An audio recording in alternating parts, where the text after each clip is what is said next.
Perfecto. Ha iniciado la grabación. Entonces, damas y caballeros, formalmente iniciamos con la discusión de contenidos programados para este día. Voy a compartir en este momento la pantalla para que podamos ver la temática. ¿Me confirman, por favor, si hay claridad en el audio y se ve lo que estoy presentando? Excelente. Muy bien, perfecto, excelente. Iniciamos entonces, damas y caballeros, en el recorrido que vamos a hacer en el fascinante mundo de la macroeconomía, considerando las variables clave, las variables básicas sobre las cuales va a descansar todo el ámbito de trabajo que vamos a realizar a lo largo de las siguientes 20 semanas. Brevemente, los contenidos proyectados para discusión de este día tienen que ver con el aspecto introductorio de lo que es la micro y macroeconomía, algunos elementos de las variables de ambas disciplinas y algunos conceptos de modelos económicos. También veremos el ámbito de introducción de la contabilidad nacional, conociendo qué es el sistema de cuentas nacionales, cuáles son los elementos técnicos que lo componen y las definiciones de algunas variables.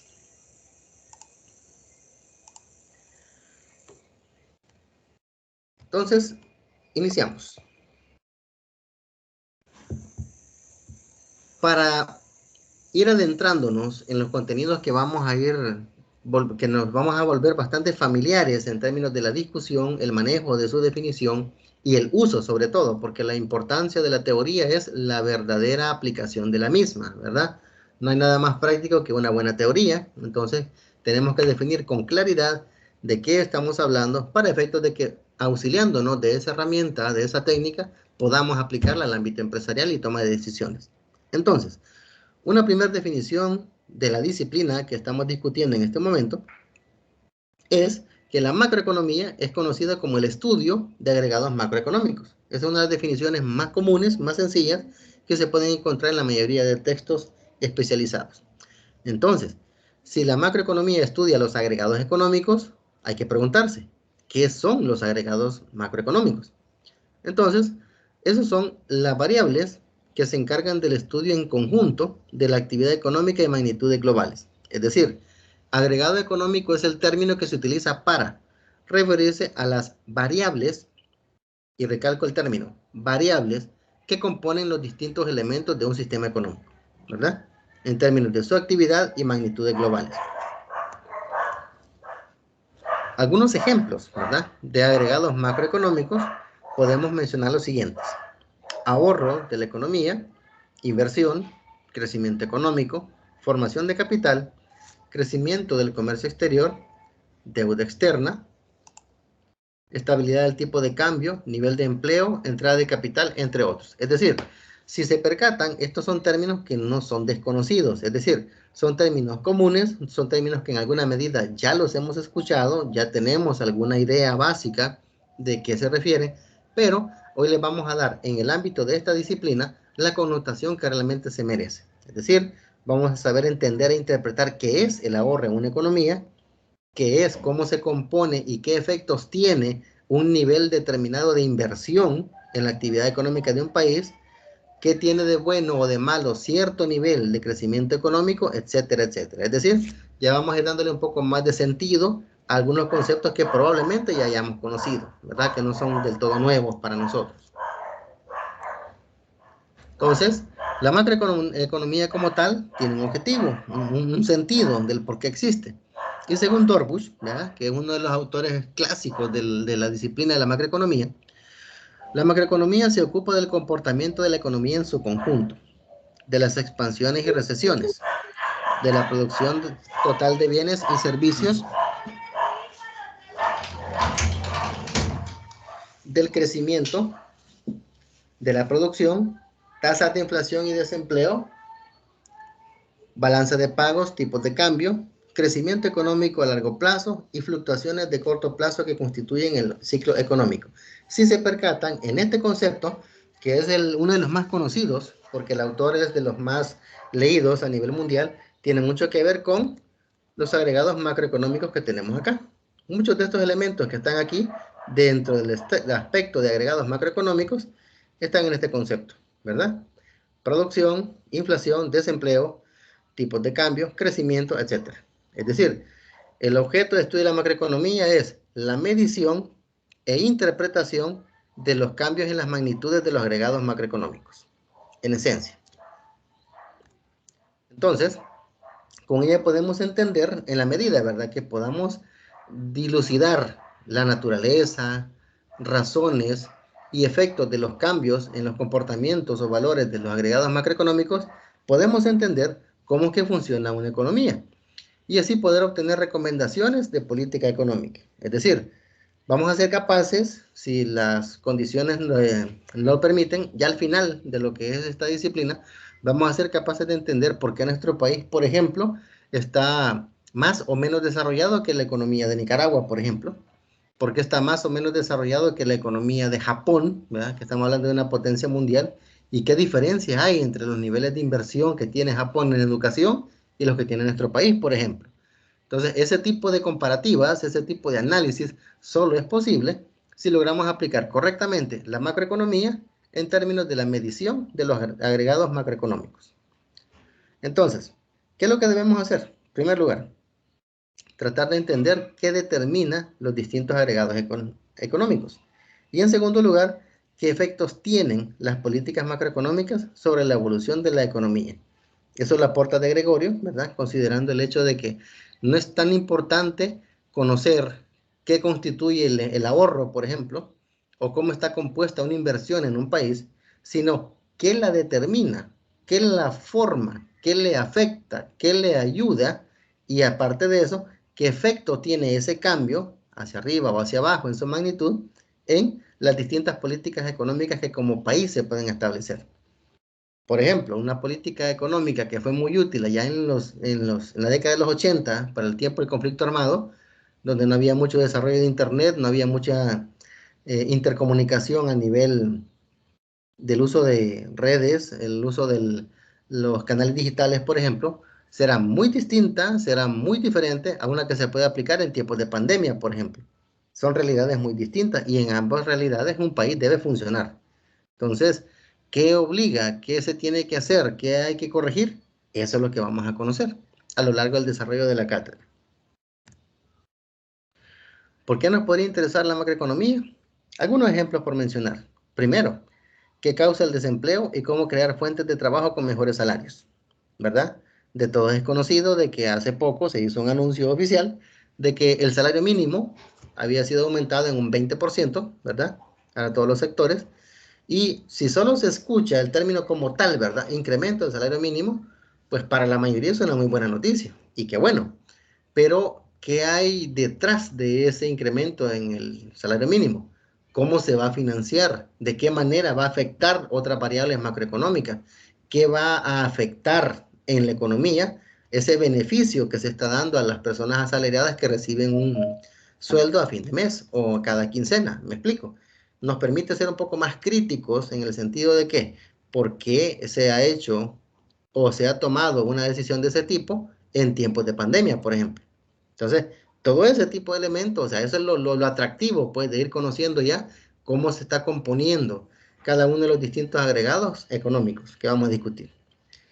Otro ejemplo, ¿qué determina la inflación y cómo podemos controlar el crecimiento de precios?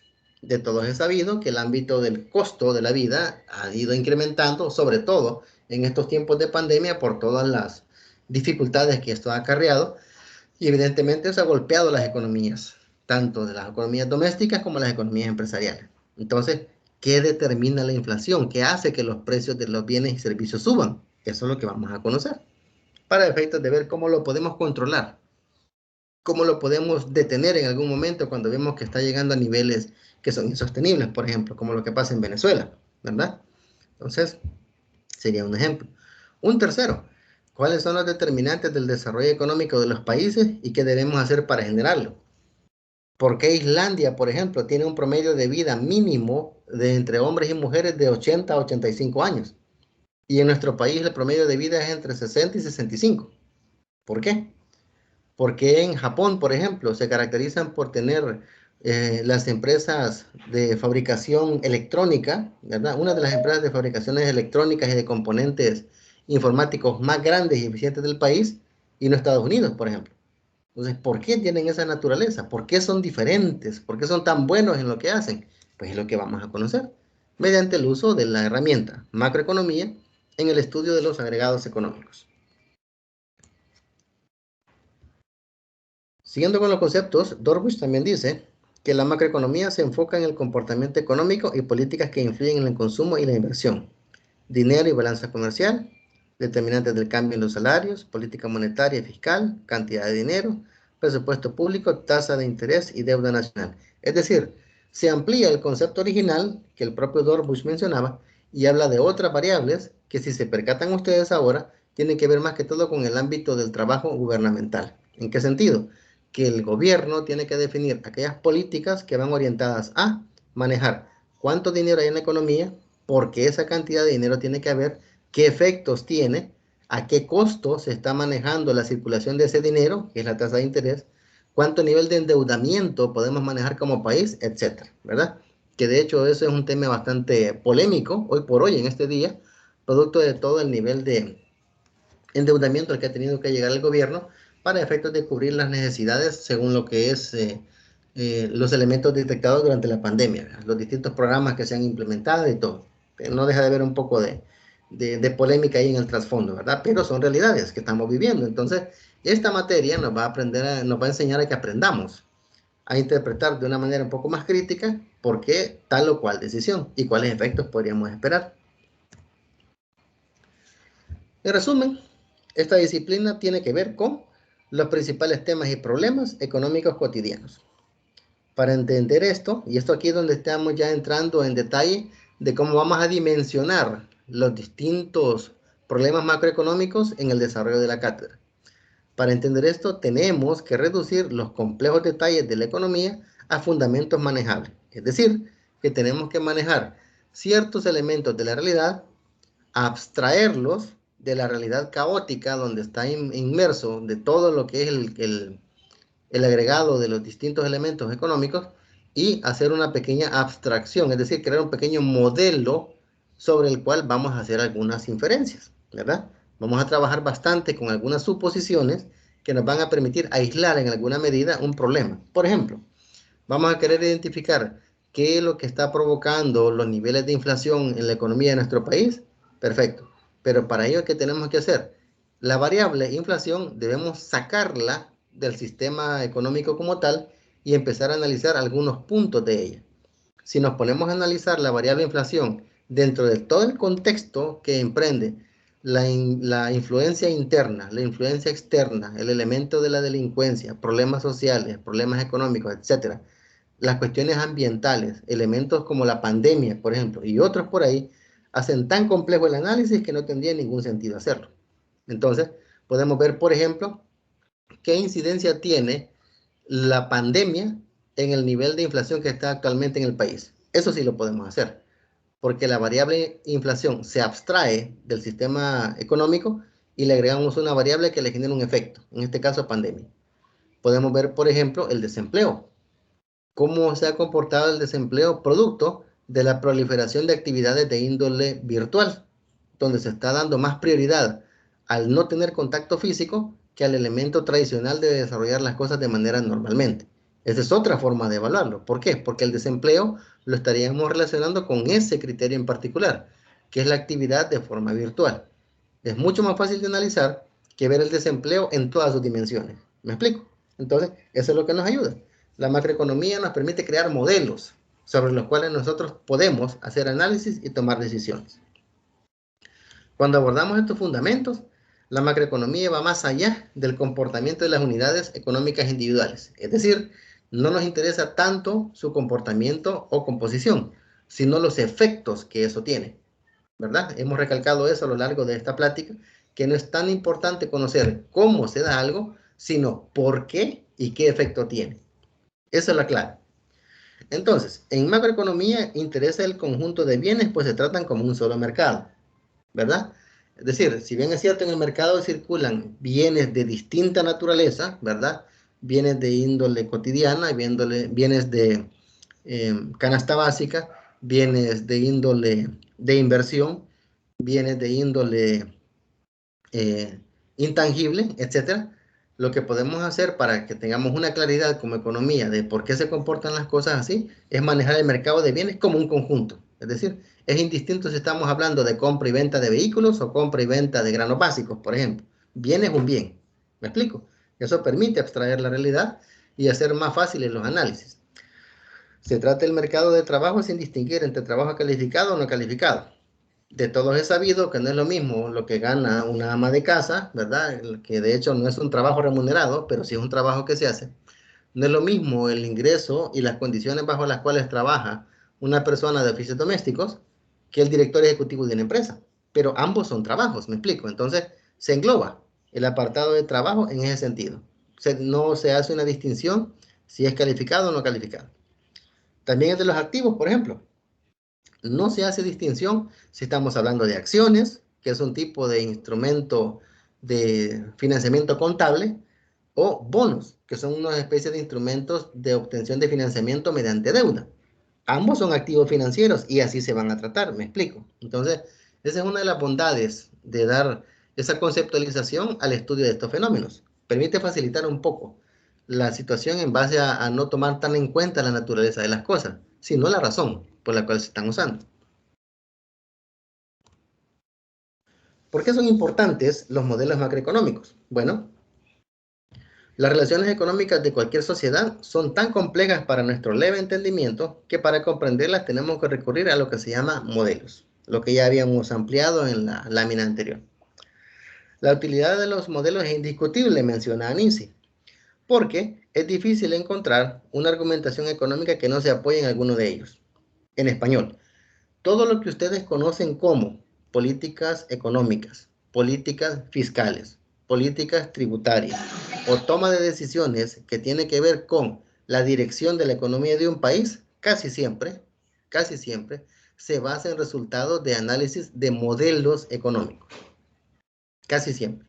Entonces, una buena parte de la teoría macroeconómica actual, en el ámbito de las distintas posturas y escuelas, se entiende fácilmente basándose en el análisis de los modelos que utilizan, ¿verdad?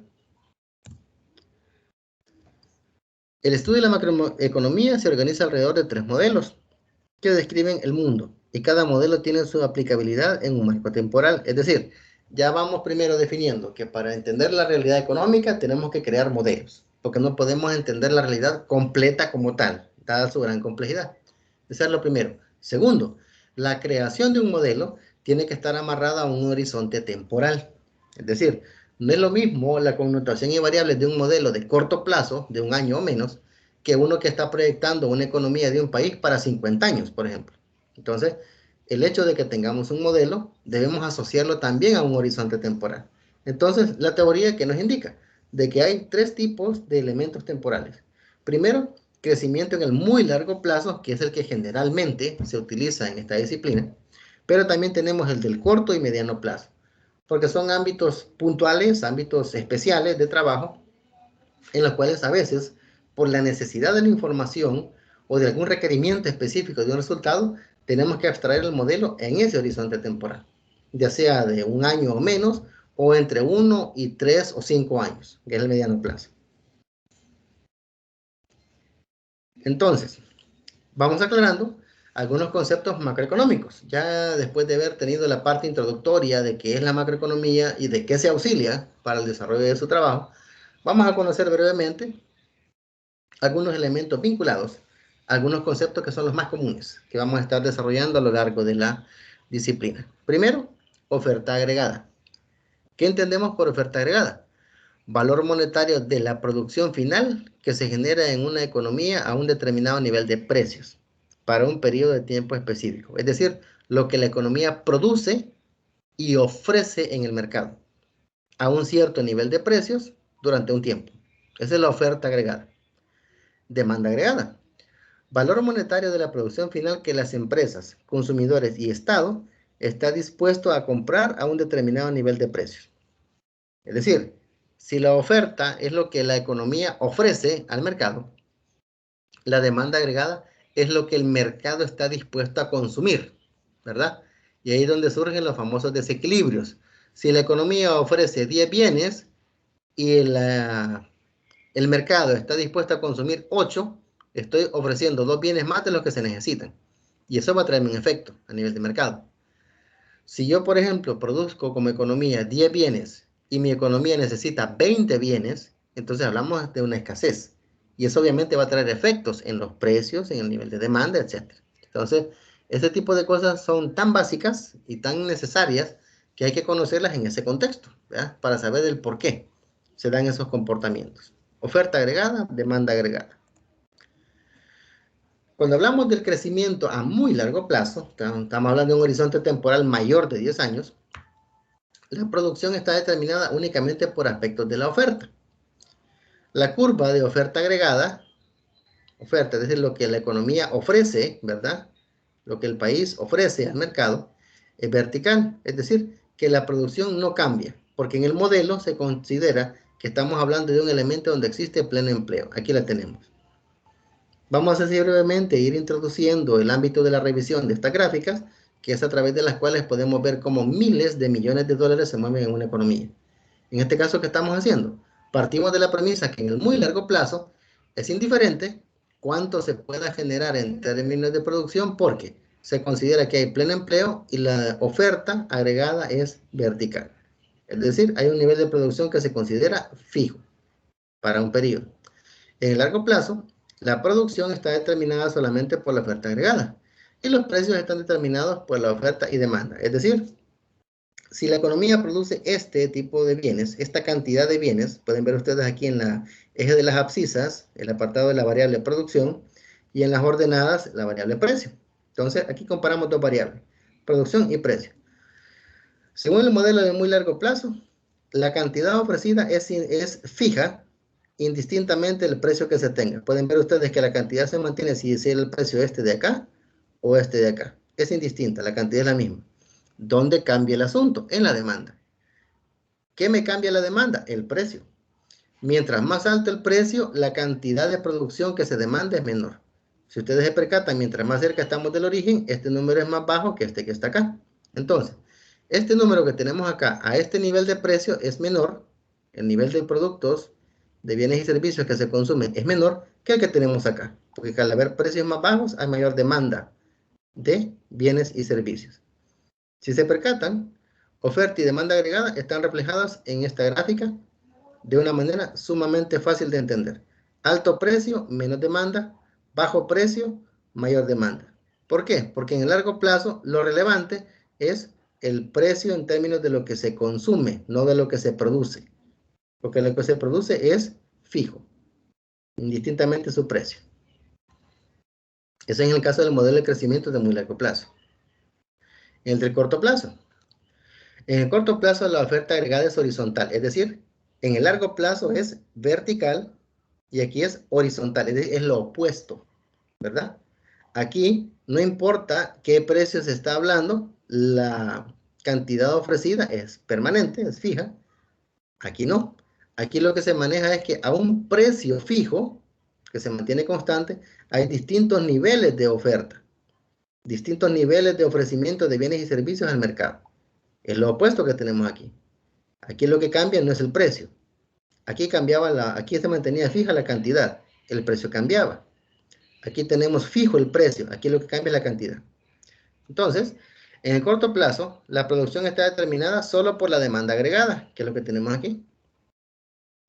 Y el nivel de producción no afecta a los precios, es decir, son constantes, indistintamente el nivel de precios el nivel de producción que se esté manejando.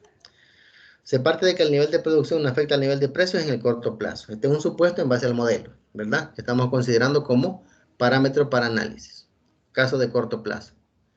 En el mediano plazo, que este es el modelo que la mayoría de nosotros conocemos, ¿verdad? El vínculo entre la demanda y oferta agregada. ¿Qué pasa con la curva de oferta agregada? ¿Cómo hacemos que pase de horizontal a vertical? Eso pasa en el mediano plazo.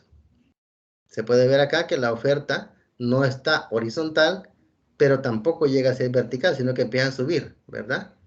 A trasladarse. Entonces, cuando la demanda agregada impulsa la producción por encima del nivel sustentable del modelo de largo plazo, que es este,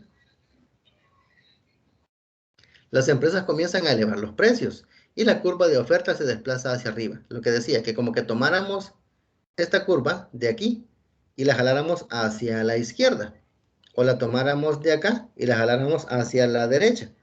Eso provocaría este comportamiento, ¿verdad?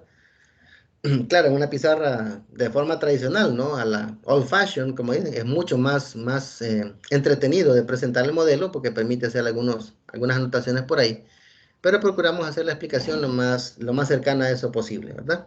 Entonces, en el mediano plazo, la curva de oferta tiene pendiente intermedia entre lo horizontal y lo vertical, porque si se fijan, no está completamente horizontal, pero tampoco es completamente vertical. Entonces, la oferta que tiene una pendiente intermedia. Y para aquellos que tienen alguna idea de la famosa gráfica del equilibrio de mercado, ¿verdad? Donde está el equilibrio entre oferta y demanda, el comportamiento es este. La pendiente de la demanda negativa, pendiente de la oferta positiva. Y el punto donde se intersecan las dos es el famoso punto de equilibrio o mercado de equilibrio, como le quiere llamar. Para que vean ustedes lo atractivo, la bondad del uso de modelos para querer entender algunos elementos. Pero si se percatan, ¿qué característica común tienen los tres modelos que hemos visto? En todos existe oferta y demanda. Oferta, demanda. Oferta, demanda. En todo que existe niveles de producción y niveles de precio. Producción, precio. Producción y precio. ¿Qué es lo que cambia entonces, damas y caballeros? El horizonte temporal. En el muy largo plazo tiene un comportamiento, corto plazo tiene otro, y el que se considera como el tradicional es el de mediano plazo, ¿verdad? Que es lo que ustedes pueden ver acá. José de Gregorio, en su publicación de Macroeconomía, Teoría y Políticas, menciona que el estudio de la macroeconomía siempre está ligado a las implicancias de la política. Es decir, no se puede hablar de macroeconomía si no hay elementos de política gubernamental de por medio, ¿verdad? Porque estas pueden ir desde el extremo donde se plantea que no hay nada que hacer, ¿verdad? Que la economía se tiene que manejar absolutamente sola, ¿verdad? En términos de que la famosa mano invisible, ¿verdad? O el famoso equilibrio de mercado va a actuar solo y el gobierno solo es un espectador. O bien, el otro extremo, donde hay que ver la imperante necesidad de que el gobierno se involucre en todo, tratando de controlar las variables de mercado que puede y probablemente no puede controlar, pero desea hacerlo como una forma de generar el famoso equilibrio tan deseado. Entonces, ¿qué dice él?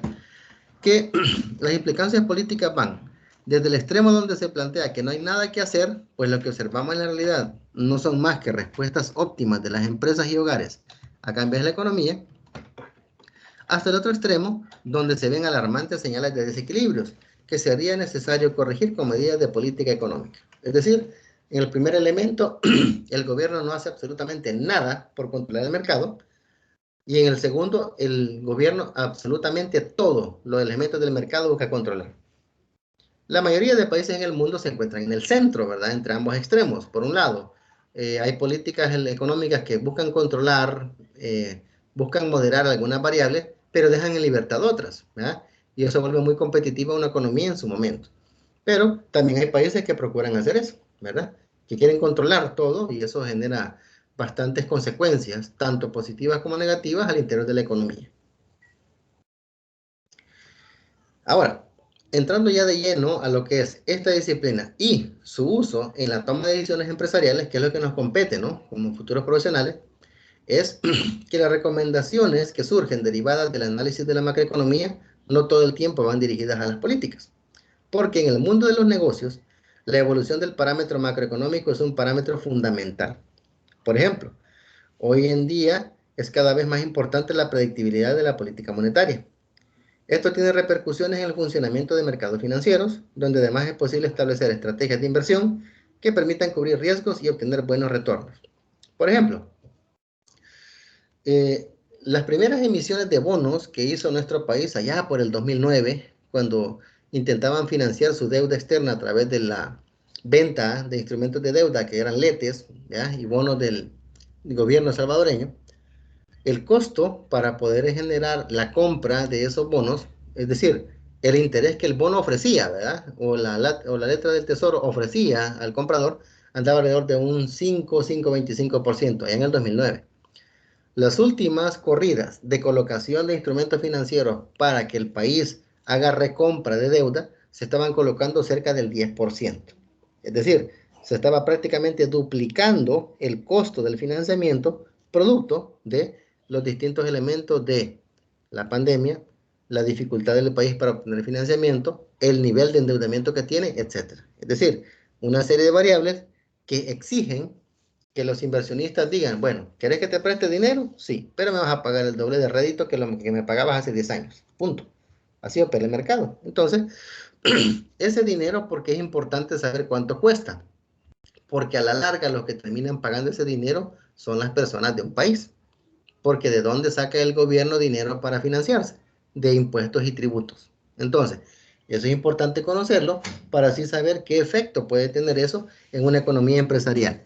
De ahí se derivan los famosos problemas que tienen que ver, por ejemplo, con el alto costo de materias primas, con la necesidad de las empresas de recortar personal, con la necesidad de las empresas de cerrar operaciones, etcétera, derivado de elementos que están vinculados a la macroeconomía. Por eso es que es bueno saberlo. Entonces, el análisis macroeconómico ayuda a determinar vulnerabilidades y potencialidades de una economía, que son aspectos muy importantes a la hora de decidir si vamos a realizar un proyecto de inversión. Si ustedes les preguntan a un inversionista norteamericano y le dicen, señor, aquí en el país tenemos terrenos inmensos para que usted venga a montar una zona franca. Le vamos a dar exención de impuestos, usted no va a pagar IVA, no va a pagar renta, etcétera. Le vamos a promover mucho beneficio fiscal. Véngase a trabajar con nosotros. Ok. La mayoría podría decir, sí, démosle. Vale la pena porque es muy atractivo lo que nos están ofreciendo. Pero, no es lo mismo que le digan eso a una persona cuando estábamos en la década de los 80 en pleno conflicto armado, ¿verdad? Que se lo digan en la década de los 90 cuando acabamos de firmar los acuerdos de paz. El país es el mismo. Las condiciones ofrecidas eran las mismas. Lo que cambiaba era el entorno en el que estaba el país, la situación política y económica en la que estaba el país. Porque de nadie es desconocido de que las zonas francas empezaron a montarse en nuestro país a principios de la década del 90, después de 1992, que fue el año de la firma de los acuerdos de paz. Entonces, esas zonas francas son las que vinieron a dinamizar un poco la zona de generar empleo, ¿verdad? Ahí por la zona de la carretera que va buscando el aeropuerto, ¿verdad? Donde está la Concordia y otras zonas francas por ahí. Aunque no deja de ser también claro, ¿verdad? Que hay algún nivel de polémica en el tipo de condiciones de trabajo que la gente tiene, pero bueno, creo que ese ya sería ámbito de discusión en otra disciplina, pero no está de más mencionarlo. Sin embargo, lo que quiero mencionar es de que a partir de ese momento, cuando ya hubo cierta seguridad en términos de la existencia y resguardo de la vida de las personas, es que empezaron a venir las empresas al país, ¿verdad? Entonces, ¿por qué es importante saber eso? Porque usted como inversionista quiere saber dónde su plata va a estar segura, dónde la gente que usted contrate va a estar segura, ¿verdad? Y dónde va a tener usted seguro un rendimiento por el dinero que usted invierta. Entonces, desde el punto de vista empresarial, la evolución de la tasa de interés, que es el costo del dinero, y la actividad económica, que se refiere al nivel de dinamización de intercambio de bienes y servicios, son muy relevantes para determinar la rentabilidad de un proyecto de inversión. Una empresa que esté contemplando invertir en el sector exportador debería hacer alguna evaluación de las posibles tendencias del tipo de cambio y de los salarios. Es decir, si usted quiere, por ejemplo, ¿qué ha sucedido con muchos negocios? La Lorena, por ejemplo, que a finales de la década de los 90 estaba con una aspiración de querer pretender exportar sus productos, allá en las finales de la década de los 90, tuvo que someterse a una serie de exigencias, evaluaciones, cumplimiento de requisitos, etcétera, para efectos de que usted pudiera ver la famosa semita de maracuyá, la semita de piña, etcétera, por ejemplo, empacadas según estándares de índole internacional, que cumplieran controles fitosanitarios de distintos países del mundo. Ahora usted va a encontrar semitas de piña o semitas de guayaba de la Lorena, de la pastelería Lorena aquí de San Miguel, en Estados Unidos.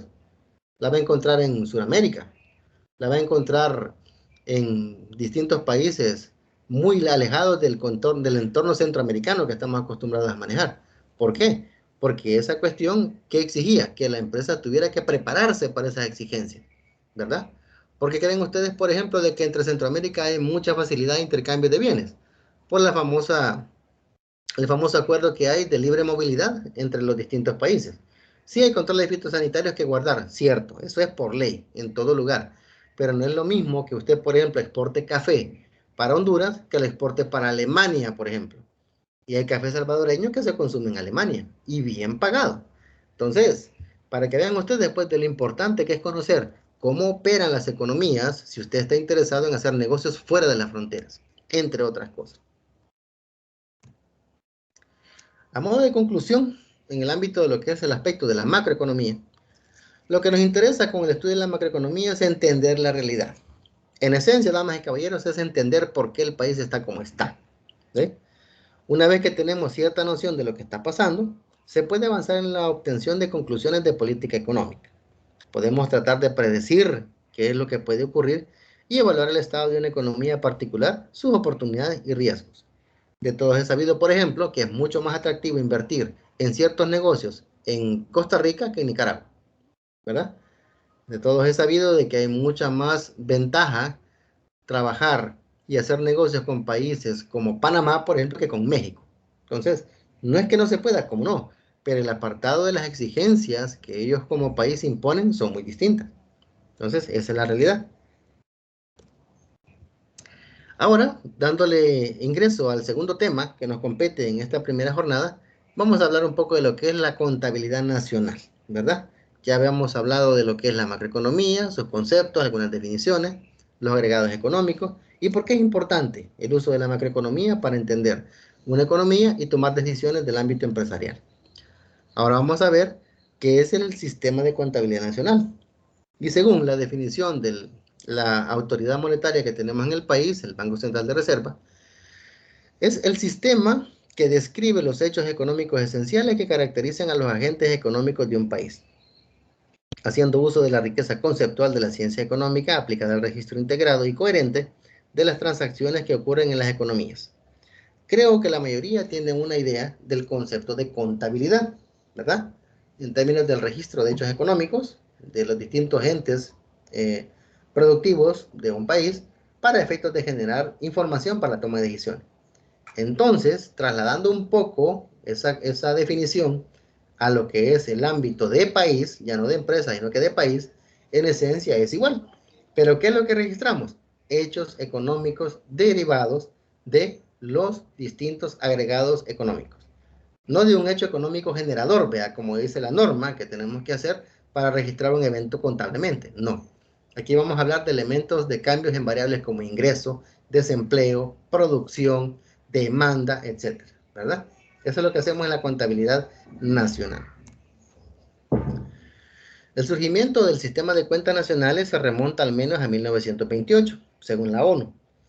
Y la medición de la actividad económica de las cuentas nacionales requiere de su inicio la definición de un año base. Es decir, es un año que me sirve como parámetro para que las magnitudes económicas de ese año me sirvan para comparar las de los años subsiguientes. El famoso año base que le digo. Este año base es el periodo en el que se establece el universo productivo de una economía, definiendo también una estructura de precios. Con la actualización del sistema de cuentas, El Salvador está dando un salto de calidad importante, pues sustituye el año base de 1990. Es decir, que antes el año base, considerado como el año ideal donde la economía estuvo en su máximo esplendor después de, los, de las dificultades del conflicto armado, fue 1990. Es decir, todo lo que usted registrara de años 91 en adelante tenía que contrastarlo contra las variables medidas en el año 1990. Pero en ese aspecto el Manual de Cuentas Nacionales del 68 también tomaba por cuenta ese elemento, por lo que el año 2005 bajo el sistema de cuentas nacionales fue en el año 2008. Es decir, ya no se toma el año base 1990, sino que ahora el año base es el año 2005, ¿verdad? Cambia por un horizonte de 15 años posteriores a la primera fecha donde se tomaba en cuenta el año base y toma como parámetro lo que sucedió en el año 2005, ¿verdad? Recordando un poco que el BCR es la entidad del Estado encargada de construcción, mantenimiento y generación de estadísticas, análisis y proyecciones macroeconómicas de la economía, y con estándares internacionales garantiza calidad, cobertura y periodicidad. Eso por ley, ¿vea? Eso está en la ley de creación del BCR, que son elementos que le competen, ¿vea? Como entidad. Entonces, La contabilidad del ingreso nacional divide la producción de dos maneras, es decir, lo que se genera en un país, la producción de un país, se genera, se divide en dos maneras. La primera, por el lado de la oferta. La producción se reparte entre los factores de producción, a los trabajadores en forma de salarios y al capital, en este caso a las empresas, ¿verdad?, como intereses y dividendos. Es decir, por el lado de lo que se está ofreciendo, ¿qué es la producción? Aquel ingreso que un empleado recibe por su trabajo. Porque por lo que el empleado produce, recibe un salario. Entonces, así se mide, así se valora. Por el lado de los empresarios, el costo que ellos asumen por destinar sus recursos en invertir en una empresa es redituado, es recuperado a través de intereses y dividendos. Entonces, los trabajadores, los asalariados que reciben, salario. Y los empresarios que reciben intereses y dividendos. Eso por un lado, del lado de la oferta. En el lado de la demanda, la producción se consume o se invierte para el futuro. Es decir, se puede manejar el consumo inmediato de lo que se está produciendo o se puede resguardar con algún elemento de buscar cierta tranquilidad para el día de mañana, para el efecto de que usted pueda consumirlo el día de mañana, pueda o invertirlo el día de mañana, ¿verdad? Eso por el lado de la demanda. Los diversos indicadores que miden la producción nacional de un país son las variables como las más conocidas, ¿va?, el Producto Interno Bruto, o el PIB, y el Producto Nacional Bruto, o PNB. ¿Qué es el PIB? Valor de bienes y servicios finales producidos por un país en un determinado periodo. Y hay varios enfoques, ¿va?, para medirlo. Ya en el desarrollo de la siguiente jornada vamos a ir viendo más a detalle cada uno.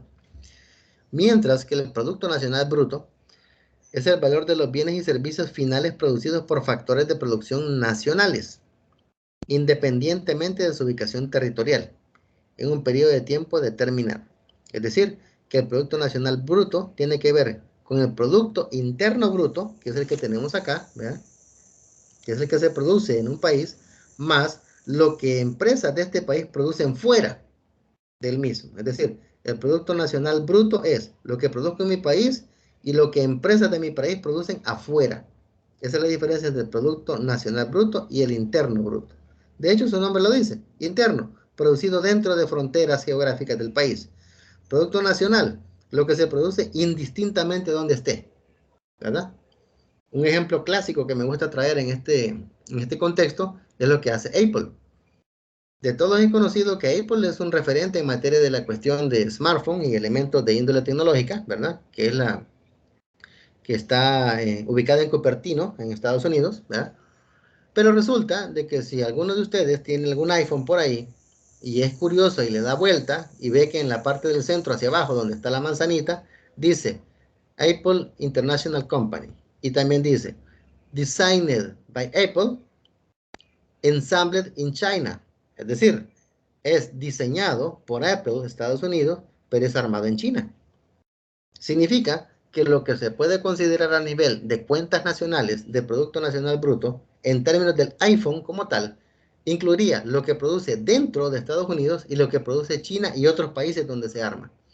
¿Por qué? Porque es una empresa de índole estadounidense, que tiene sedes en distintos lugares del mundo, donde aprovecha elementos de ventajas comparativas, economías de escala, precio de mano de obra calificada, etcétera, pero es producción estadounidense, me explico. Entonces, ese es un ejemplo típico de un Producto Nacional Bruto, ¿ya? Otros indicadores conocidos, no tan usados, pero sí conocidos para medir el Producto Nacional son el Producto Interno Neto, el Producto Nacional Neto y el ingreso nacional. Ahí tenemos un poco las definiciones, ¿verdad? Que el Producto Interno Neto es igual al PIB menos la depreciación.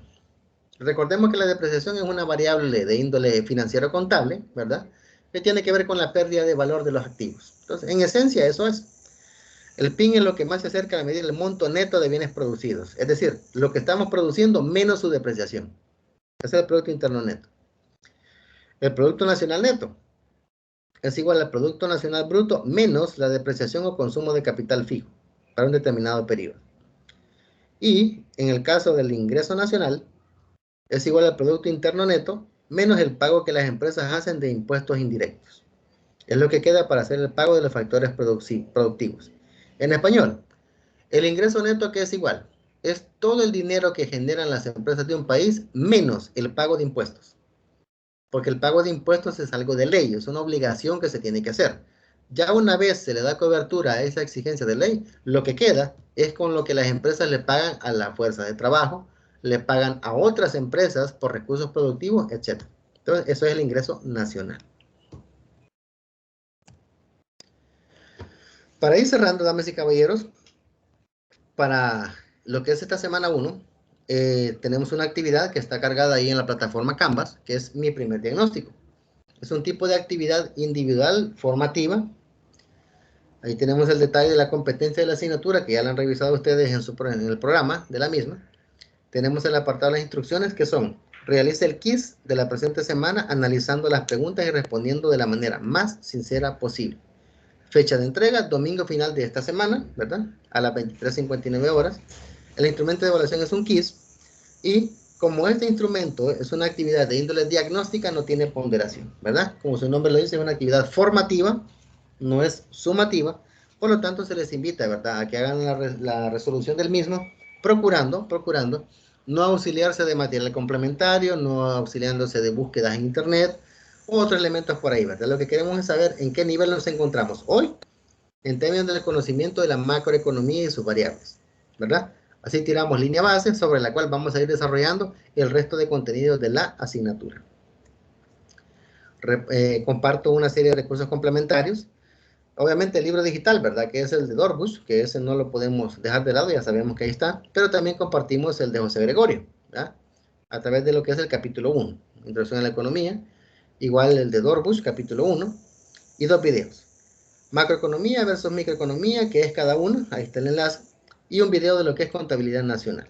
Los invito a que lo revisen, que tengan un poquito hagan su espacio, ¿verdad?, para revisarlo, para que tengamos un poquito más de contexto a la hora de que vayamos a resolver el quiz. Recordar, ¿verdad?, que el quiz no es evaluado, pero sí da una idea de qué tanto conocimiento tenemos hoy por hoy de lo que estamos discutiendo aquí en la disciplina. Queda el espacio para las preguntas, damas y caballeros, si las hubieran. Dejo el espacio. Hola, buenas tardes. Buenas tardes. Sí, referente a los libros digitales que nos estaba mencionando ahí, con eso se está trabajando el contenido de esta semana y de lo que resta de este tema. Es correcto. Muy buena pregunta, Francisco. En el caso del texto guía, es el de Dorbush. El 90% de los contenidos de las láminas que vamos a discutir durante las 20 semanas salen de ahí, ¿verdad? El otro 10% es un agregado, ¿verdad?, un valor agregado a la presentación, derivado de la revisión de videos, revisión de algunas leyes, alguna normativa, y algunos elementos por ahí que son de otros textos que no están considerados como guía, pero que sí son importantes. Pero sí, la sugerencia es de que descarguen el libro de Dorbush, porque, como les digo, 90% de contenidos te iban a salir. Y la ventaja es que contenido visto se les dice qué capítulo es y dónde lo pueden encontrar. La sugerencia es que sí lo consigan, Francisco. Perfecto, entonces solo quería confirmar eso. Gracias, licenciado. Excelente, a la orden. ¿Alguna otra consulta, damas y caballeros?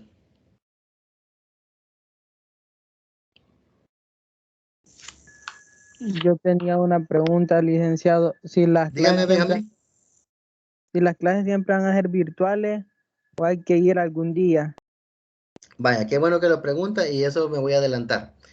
La instrucción que hemos recibido es de que las cátedras se van a hacer de manera semipresencial. Es decir, en algún momento vamos a tener que ir presencialmente a la universidad, a las instalaciones de la universidad, a desarrollar alguna actividad. Por lo menos, lo que es el apartado de parciales es obligatorio ir a hacerlos presencialmente, ¿verdad? Eso sí lo tenemos ya instruido directamente de parte de la decanatura. Lo otro es que las cátedras se van a clasificar en tipología A y tipología B. ¿Eso qué significa? Las materias tipología A van a exigir que por lo menos una vez se reúna el docente con los estudiantes antes del examen parcial, durante el cómputo. Una vez.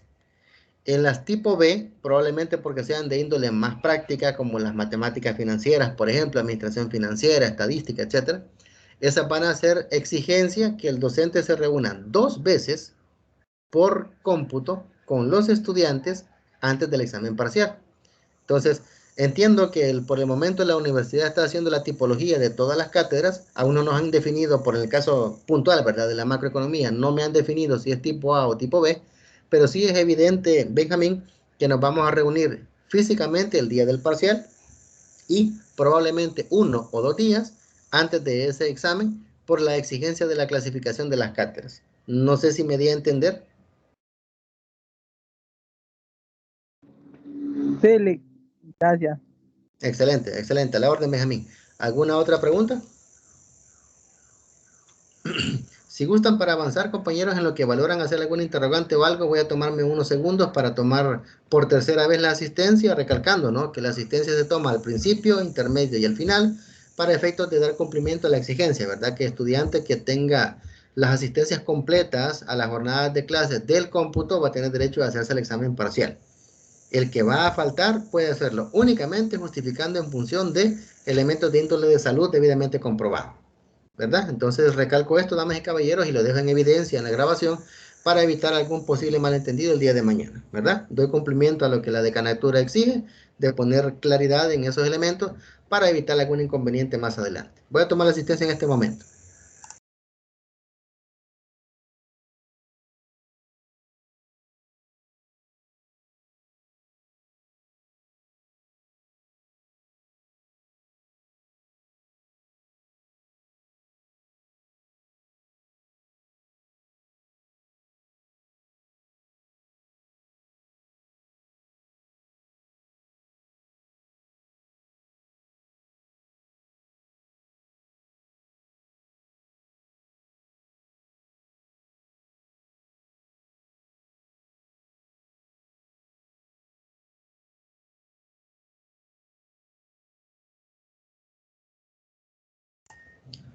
Ok, si hay otra pregunta, entonces también recordarles, damas y caballeros, que se nos ha instruido que les recordemos que el ingreso a la videoconferencia debe ser con el correo institucional.